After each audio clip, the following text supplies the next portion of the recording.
প্রিয় শিক্ষার্থীবৃন্দ, নবম দশম শ্রেণী আজকে আমি তোমাদের অধ্যায় 8-এর বৃত্ত সম্পর্কে ব্যাখ্যা করতে থাকবো। বৃত্ত বৃত্ত সম্পর্কে ব্যাখ্যা করতে থাকবো। বৃত্ত হচ্ছে একটা সমতলীয় জ্যামিতিক চিত্র যার বিন্দুগুলো কোনো নির্দিষ্ট বিন্দু থেকে সমদূরত্বে অবস্থিত। কোনো নির্দিষ্ট বিন্দু থেকে সমদূরত্বে অবস্থিত। অর্থাৎ এই নির্দিষ্ট বিন্দুটা হচ্ছে এই, দেখো শিক্ষার্থীবৃন্দ, এটা হচ্ছে নির্দিষ্ট বিন্দু। এই নির্দিষ্ট বিন্দু থেকে তাহলে বলছে কি যে এটি যার বিন্দুগুলো কোনো নির্দিষ্ট বিন্দু থেকে সমদূরত্বে অবস্থিত, এটা বৃত্ত। যার বিন্দুগুলো একটি নির্দিষ্ট বিন্দু থেকে সমদূরত্বে অবস্থিত।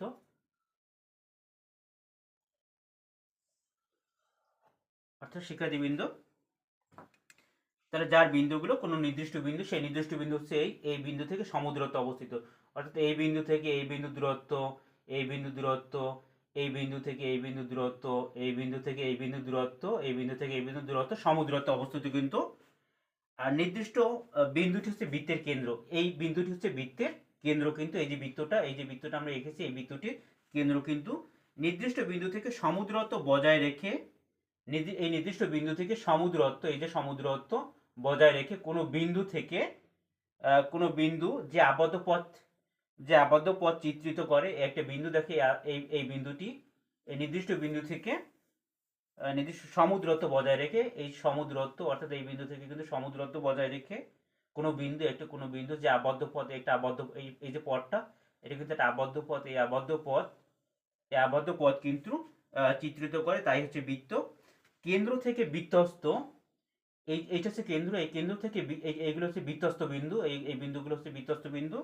এই বৃত্তস্থ কোনো বিন্দুর দূরত্বকে, এই কেন্দ্র থেকে বৃত্তস্থ কোনো বিন্দুর দূরত্বকে এইগুলোকে বলে বৃত্তস্থ বিন্দু। তাহলে এলে কেন্দ্র, এই কেন্দ্র থেকে যে বৃত্তস্থ বিন্দু, এই যে এইগুলো হচ্ছে বৃত্তস্থ বিন্দু। এই বৃত্তস্থ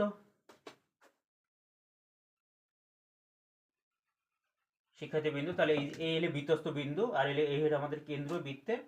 তাহলে কেন্দ্র থেকে বৃত্তস্থ কেন্দ্র থেকে বৃত্তস্থ বিন্দুর দূরত্ব কি বলবো আমরা? ব্যাসার্ধ বলবো। এটা হলো ব্যাসার্ধ, এটাকে আমরা বলবো ব্যাসার্ধ। এটাকে আমরা বলবো ব্যাসার্ধ। অর্থাৎ এই কেন্দ্র থেকে বৃত্তস্থ কোনো বিন্দুর দূরত্ব কি বলবো আমরা? ব্যাসার্ধ বলবো। মনে করি ও হচ্ছে এই সমতলে কোনো নির্দিষ্ট বিন্দু। মনে করি ও হচ্ছে এই সমতলে কোনো নির্দিষ্ট বিন্দু, এবং আর হচ্ছে নির্দিষ্ট পরিমাপ। এবং আর হচ্ছে, অর্থাৎ এই যে এই কেন্দ্র থেকে এই যে বৃত্তস্থ কোনো বিন্দুর দূরত্ব কি আমরা বলবো? এই আর সেটাকে বলবো আর নির্দিষ্ট পরিমাপ বলবো। সমতলস্থ যে সকল বিন্দু ও থেকে, এই সমতলস্থ যে সকল বিন্দু ও থেকে আর দূরত্বে অবস্থিত, অর্থাৎ ও থেকে এই আর দূরত্বে, এই যে আর দূরত্বে এই যে বিন্দুগুলো আমরা দেখতে পাচ্ছি, এই যে আরো বিন্দু নিচ্ছি, এই যে বিন্দু, অর্থাৎ বৃত্তের কেন্দ্র আর এই বিন্দু যোগ করি, বৃত্তস্থ বিন্দু যোগ করি, এই বিন্দুগুলো কিন্তু এই বৃত্তের কেন্দ্র থেকে আর দূরত্বে অবস্থিত। এদের সেট, এই বিন্দুগুলোর সেট হচ্ছে, অর্থাৎ এই বিন্দুগুলোর যদি আমরা নাম দিই, এই বিন্দুটার নাম যদি এ বিন্দু দিই, এই বিন্দুটার নাম যদি বি দিই, এই বিন্দুটার নাম যদি সি দিই, তাহলে এদের সেট হচ্ছে বৃত্ত, যার কেন্দ্র হচ্ছে ও এবং ব্যাসার্ধ হচ্ছে আর। চিত্র ও বৃত্তের কেন্দ্র, আর A B C, A B C, ABC হলো বৃত্তস্থ বিন্দু। এবার এই ও এ, ও বি, ও সি হলো প্রত্যেকটি হচ্ছে বৃত্তটির ব্যাসার্ধ কিন্তু সমতলস্থ কতিপয় বিন্দুকে, এই সমতলস্থ কতিপয় বিন্দুকে সমবৃত্ত বিন্দু বলা হবে যদি এই বিন্দুগুলো দিয়ে যদি একটি বৃত্ত আঁকা যায়, তাহলে আমরা সেই বিন্দুগুলোকে বলবো আমরা এই বিন্দুগুলো দিয়ে কিন্তু একটি বৃত্ত, এই এ বিন্দু, বি বিন্দু, সি বিন্দু দিয়ে কিন্তু আমরা একটি বৃত্ত এঁকেছি। এই জন্য এই বিন্দুগুলো হচ্ছে সমবৃত্ত বিন্দু। অর্থাৎ এমন একটি বৃত্ত থাকে যাতে বিন্দুগুলো অবস্থিত হয়। উপরের এই এ বি সি বিন্দুগুলো হচ্ছে সমবৃত্ত বিন্দু। এবার বৃত্তের অভ্যন্তর ও বহির্ভাগ, বৃত্তের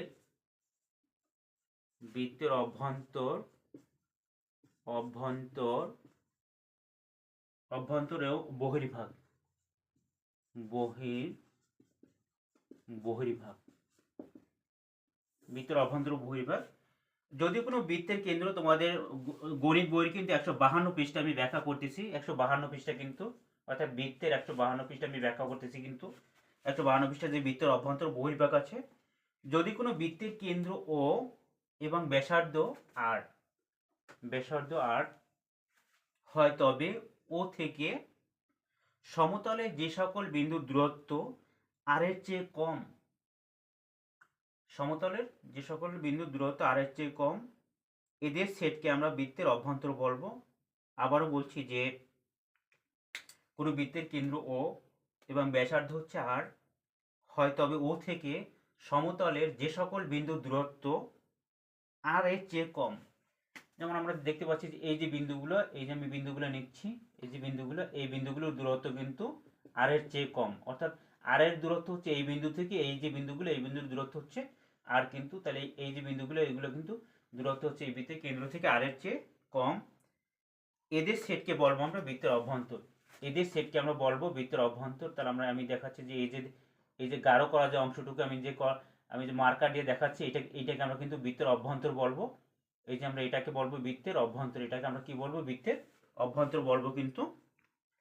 এবং ও থেকে সমতলের যে সকল বিন্দু দূরত্ব আর এর চেয়ে বেশি, যে সকল বিন্দু দূরত্ব আর এর চেয়ে বেশি, যেমন আমরা দেখতে পাচ্ছি এই বৃত্তের কেন্দ্র ও থেকে যে সকল বিন্দু দূরত্ব, এই যে বিন্দুগুলো দেখতে আমি নিচ্ছি, এই বিন্দুগুলোর দূরত্ব কিন্তু আর এর চেয়ে বেশি, কিন্তু আর এর চেয়ে বেশি, এদের সেটকে আমরা বলবো বৃত্তের বহির্ভাগ বলবো কিন্তু, এদেরকে বলবো বৃত্তের বহির্ভাগ বলবো কিন্তু। কোনো বৃত্তের অভ্যন্তরস্থ একটা বিন্দু, আমরা এই বৃত্তটির, আমি এখানে বৃত্তটি নিচ্ছি, আবার এখানে হচ্ছে সেই বৃত্ত যার কেন্দ্র হচ্ছে, এটি বৃত্ত যার কেন্দ্র হচ্ছে ও, এই অভ্যন্তরস্থ একটা বিন্দু ও বহিস্থ একটা বিন্দু, আমরা সেই অভ্যন্তরস্থ বিন্দুটি নিচ্ছি পি, অভ্যন্তরস্থ বিন্দুটি নিচ্ছি পি, এবং এই পি বিন্দু, এবং বহিস্থ বিন্দুটি নিচ্ছি কিউ।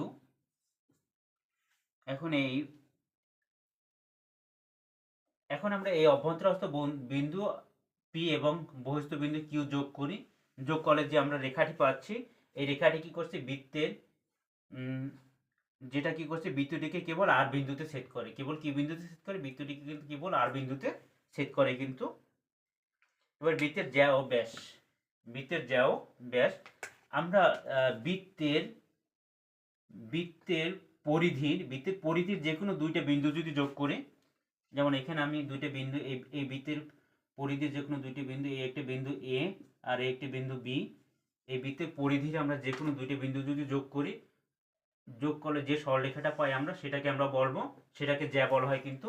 অর্থাৎ বৃত্তের পরিধির দুটি বিন্দুর সংযোজক সরলরেখাকে আমরা বলবো বৃত্তের জ্যা।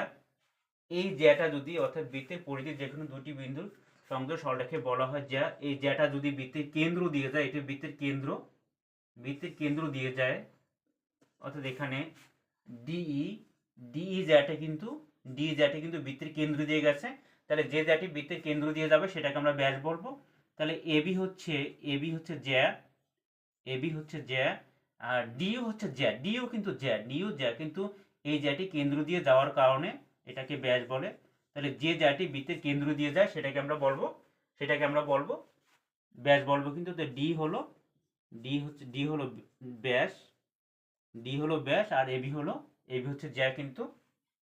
আর ব্যাসের অর্ধেককে বলা হয় ব্যাসার্ধ, অর্থাৎ এখানে ওই তারপরে ওডি হলো ব্যাসার্ধ, বৃত্তের ব্যাসার্ধ।